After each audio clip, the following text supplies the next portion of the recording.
এই মুহূর্তে হুগলির চন্দননগরের দিকে আমরা নজর রাখবো। হুগলির চন্দননগরে একই পরিবারে যেখানে 3 জনের রহস্য মৃত্যু, একেবারে মর্মান্তিক ঘটনায় রীতিমতো চাঞ্চল্য ছড়িয়েছে। একই পরিবারে 3 জনের রহস্য মৃত্যু, স্ত্রী ও মেয়েকে খুন করে আত্মঘাতী স্বামী। প্রাথমিকভাবে এমনটাই জানা যাচ্ছে, জানা গিয়েছে স্ত্রী ও মেয়েকে মাথায় শাবল দিয়ে আঘাত করে খুন করেছেন স্বামী, এমনই জানা যাচ্ছে। পরে নিজে আত্মহত্যাও করেছেন। পুলিশের প্রাথমিক অনুমান, ঋণে জর্জরিত গৃহকর্তা বাবলু ঘোষ মানসিক অবসাদ থেকে চরম সিদ্ধান্ত নেন বলে অনুমান পুলিশের।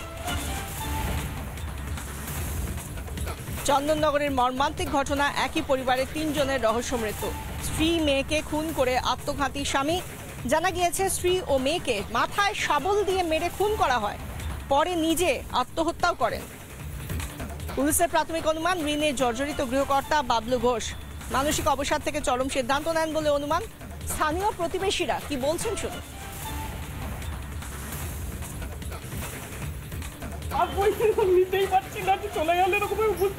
কিরকম সম্পর্ক ছিল আপনার সঙ্গে? সম্পর্ক আমাদের সাথে খুব ভালো ছিল। আপনাদের সঙ্গে কোথাও যেত ঘুরতে? আমরা দীঘা যেতাম, পুরী যেতাম, এখানে সেখানে সব জায়গাতে আমরা 3টে ফ্যামিলি ছিলাম। 5টা বন্ধু আমরা মেয়েদের মধ্যে, তাদের মধ্যে আমাদের 3টে ফ্যামিলিটা খুব ছিল, ঘনিষ্ঠ ছিল। যেখানে যাওয়ার আমরা সব ওইখানে ওদের সব 3টে ফ্যামিলি নিয়েই যেতাম। এই ছেলেটাকে আমরা বহু বছর ধরে দেখেছি, খুব শান্তশিষ্ট ছিল। ও যে এরকম ভাবে করে ফেলবে এটা কেউ স্বপ্নও ভাবতে পারিনি। এবং আমরা পাড়া প্রতিবেশী এটা আলোচনা করছি যে দিনা তো অনেকেরই হয়, ব্যবসা করতে গেলে বা সংসার চালতে থেকে দিনা হয়। তার জন্য যে এরকম সুসাইড করবে, বিশেষ করে মেয়েটাকে মেরে দিয়েছে, এটা সবার মনে একটা খুব প্রচন্ড আঘাত করেছে আর কি। যে মেয়েটাকে, এত বাচ্চা মেয়েটাকে মারলি, তুই দেনা করেছিস, ঠিক আছে, দেনা করে যে বাড়িটা বিক্রি করে দে, দিয়ে দেনাগুলো শোধ করে দে। তা না করে তুই বউটাকে মারলি, বাচ্চা মেয়েটাকে মারলি, নিজেই গলায় দিয়ে দিলি, এটা কি হলো?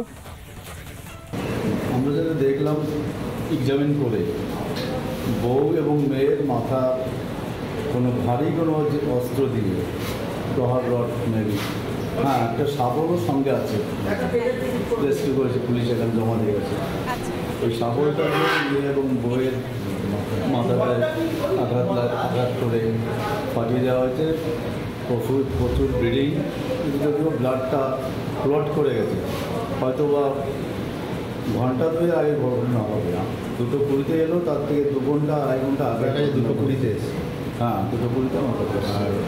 আর লোকটা ওর গলায় নাইলনের একটা খুব টাইট ফাঁস, নাইলন ইনসিটু প্রেজেন্ট ছিল, নাইলন এখনও আছে, বাধাটা আমরা খুলতেই পারি, নাইলন দড়ি দিয়ে নাইলন দিয়ে।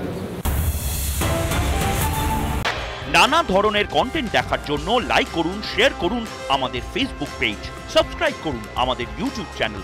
পাশাপাশি অন্যান্য ব্রেকিং নিউজের জন্য অবশ্যই চোখ রাখুন রিপাবলিক বাংলায়।